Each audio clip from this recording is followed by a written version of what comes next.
What is going on, everybody? Welcome back to Jellygoon TV. Welcome back to all you beautiful people on YouTube. Today we have another comment request by this beautiful person right here. Thank God that you're back and requesting videos. Dark Shield, where you at, man? You need to request these videos. But make reaction to WW1 Christmas Truce by Extra History. I've been waiting on this one, man. I'm just waiting for you guys to comment down below. What kind of videos do you want me to react to? So this one I'm so excited for. It is very beautiful. It's truly a beautiful story. I heard it before, but not this one, of course. So yeah, without further ado, let's just get into this WW1 Christmas Truce Silent Night. Let's go. Christmas Eve, 1914. The war was supposed to be over by now.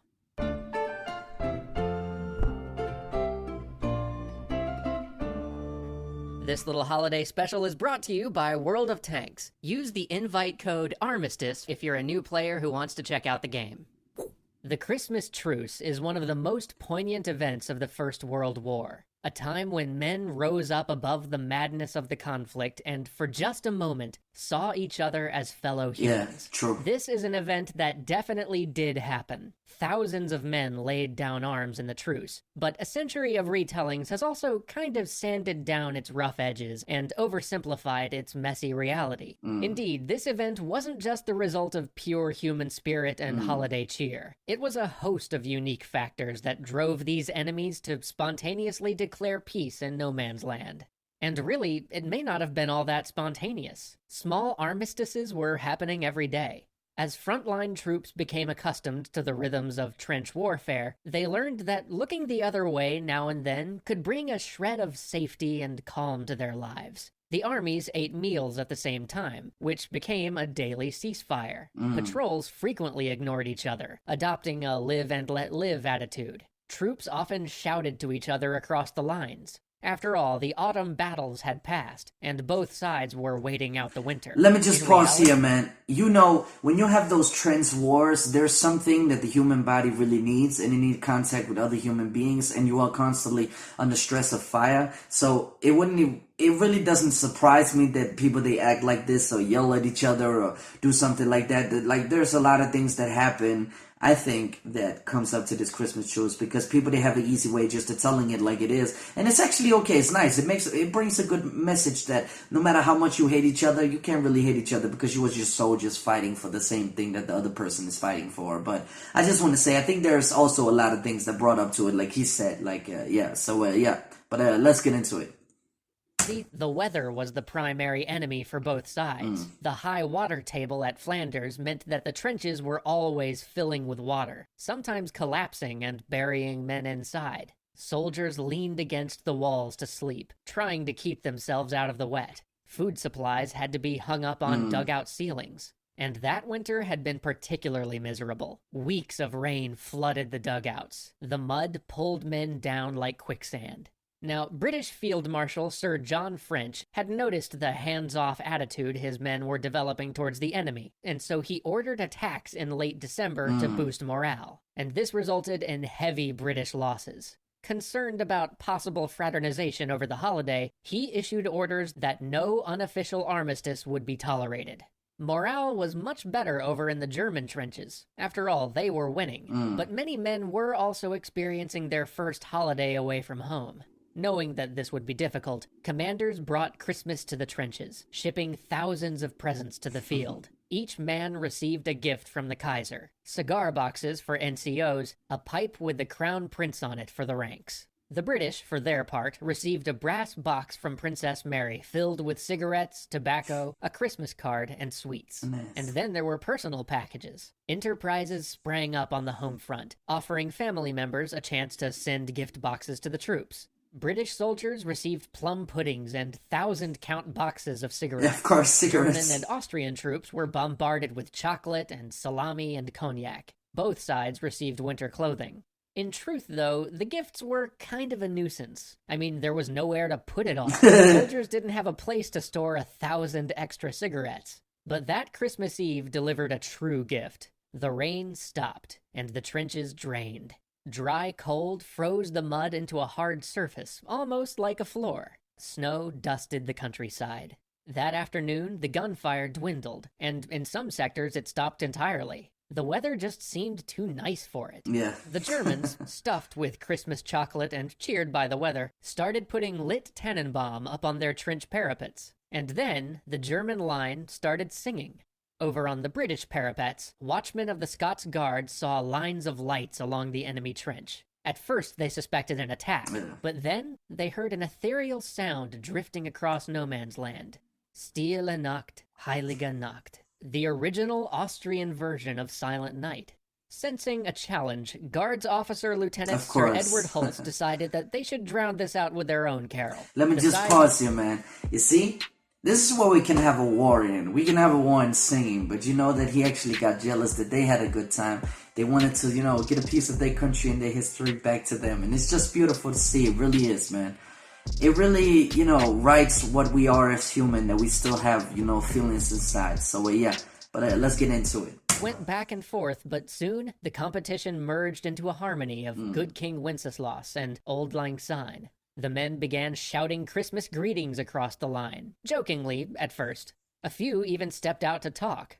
Hulse didn't know it, but the same thing was happening up and down the entire British line. Agreements formed. In some sectors, the officers met at the wire and shook hands, agreeing to cease hostilities the next day. In other areas, the ranks took the lead, Germans shouting across no man's land, "English, tomorrow if you no shoot, we no shoot." At times, it was just one brave soul walking into no man's land, waving a newspaper. These overtures were extremely dangerous. Though peace was breaking out in certain areas, it didn't happen everywhere. One British regiment responded to German caroling with a machine gun blast. Some unarmed soldiers were gunned down trying to broker this holiday armistice. But in most sectors, the ceasefire held. This truce mostly happened between German and British units. The French and the Belgians, whose countries were under German occupation, were less inclined. There were agreements to bury the dead and cease hostilities, but not as much fraternization. Yet a Bavarian unit held fire during a French mass, and both sides halted fighting long enough for a guest, a soloist from the Paris Opera, to make a performance. British Indian troops, who were a bit unfamiliar with this whole Christmas deal, saw the lit German trees and thought of their own holiday of Diwali. They held fire, but also held position, until some Germans tempted them out of the trenches with cigars and cigarettes. Soon the men were smoking together on the parapet. That Christmas night, the troops slept in sublime quiet. Christmas Day dawned, bright and cold, the sky clear for the first time in weeks. To their shock, British troops looked across no man's land to see the Germans walking around on their parapets. Such a thing was suicidal in daylight, and that gesture of trust, more than anything, lured a few British out. It was heaven to at last stand up straight and walk on solid earth. Some had ventured into no man's land on Christmas Eve, but in daylight it was impossible to ignore the bodies lying between the trenches. The two sides buried their dead in common graves, grieving side by side in joint services, listening to the faraway sounds of battle from other sectors. And that shared experience broke down the wall. Soldiers milled about together in no man's land, swapping overabundant But it was gifts treasoning. British beef for uniform buttons, chocolate cake for barrels of beer. They exchanged hats. One German barber gave haircuts. The men chatted. After all, they shared so much in common. Yeah. They lived in the same fields under the same rain, and they were equally sick of war. Besides, they were curious. What was life like on the other side? Exactly. Who were these enemies? One British officer was perplexed to learn that his new German friend believed the armies of the Kaiser fought for freedom. That was impossible, the officer responded. We're fighting for freedom. Yeah. Amid this, Lieutenant Hulse found himself talking to Lieutenant Thomas of the 15th Westphalians, who had something to pass on, a Victoria Cross and a packet of letters. An English officer had died in the German trench during the last attack. Perhaps he could give these to the man's family? Aww. Touched, Hulse removed his own silk scarf, a gift from home, and presented it in thanks. Thomas, embarrassed that he had nothing to give in return, sent a soldier to fetch the fur gloves that his family had sent. Up and down the line, men started bringing out footballs. Kickabouts broke out, with men from both sides chasing the ball among shell holes and sliding on the frozen ground. In one sector, a group of Highlanders challenged a Saxon regiment, who burst out laughing whenever a kilt flew up during play. But not all of this activity was goodwill. On both sides, a few used the gatherings to reconnoiter enemy trenches, and both sides used the time to repair dugouts. Of course, for some, this fraternization appeared false. One British soldier flashed his squad mate a hidden dagger, while another refused to smoke German cigarettes, fearing that they might be poisoned. When one squad of Bavarians discussed whether to meet the British, their corporal snapped at them. "Such a thing should not happen in wartime. Have you no German sense of honor left at all?" They weren't surprised. The night before, the same soldier had refused to join the unit's Christmas service. Corporal Hitler was odd like that. But his disapproval reflected the general's view. This was exactly the situation that Field Marshal French had feared. Commanders dispatched senior officers to threaten disciplinary action and insist that the men restart the war. In some sectors, the armistice came to an orderly close. Officers from both sides saluted and fired revolvers into the air, signaling that, all right, the war was back on. In a few places, I couldn't do troops that. resisted until nearly to New Year's Eve. But the generals would not have it. German command dispatched snipers to break the ceasefire. French ordered an artillery barrage, letting the machinery of war roll over the human connections of the frontline troops. Nothing like this Christmas truce would happen again. The generals wouldn't allow it. On Christmas Eve 1915, British officers ordered a 24-hour artillery barrage. Men who tried to form a truce were court-martialed. Machine guns drowned out German carols. But the generals needn't have bothered. The spirit of that truce was unique to 1914, a symptom of a young war. By Christmas 1915, those troops had experienced chlorine gas and creeping bombardments. Zeppelins were bombing London. The Battle of Verdun would end just before the holiday, leaving 750,000 casualties. Indeed, many of the men who celebrated in no man's land that day would never see another Christmas. One of those unlucky ones was Lieutenant Sir Edward Hulse, who had sung carols and given a German officer his silk scarf. He died 3 months later while trying to save a wounded comrade. He was 25.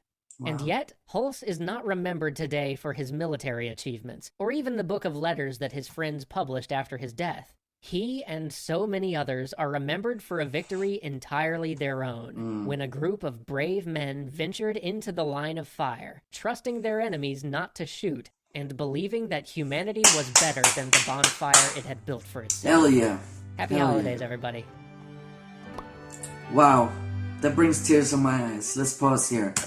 Now see, that's what I'm talking about, the mental state of soldiers. You know, we all the same, we all human beings.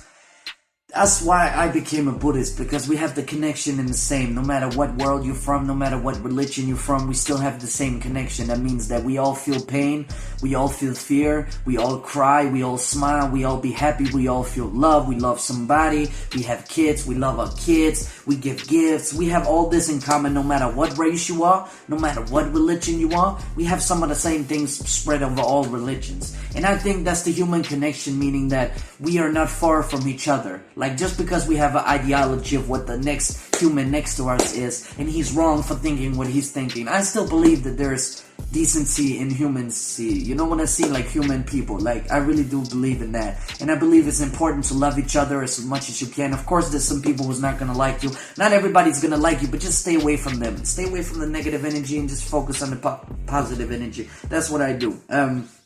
And that's why I'm talking to you guys. Also, down in the comments, there are some negative comments. There are some people who doesn't like my reactions. There are some dislikes. Thankfully, there's more up likes. You know what I mean? And I just want to say thank you so much for that, and I really do appreciate it. But the comment was just like, you know, they call me racist. They call me, you know, every single thing. But thankfully, there's more positive comments, and that's what I rely on. That's what I focus on. I don't focus on the negative ones. I focus on the positive ones that actually like me, and that's what I think we should do, man.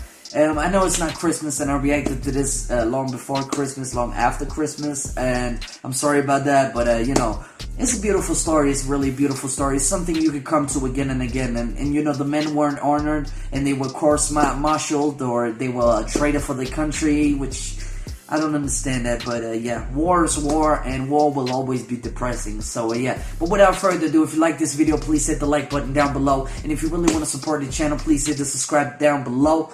As well, we are over 300 subscribers, and it's just beautiful to see, man. It's really beautiful that you guys or girls are actually supporting me. I really do thank you for that. So yeah, I'm gonna see you into the next video. Peace.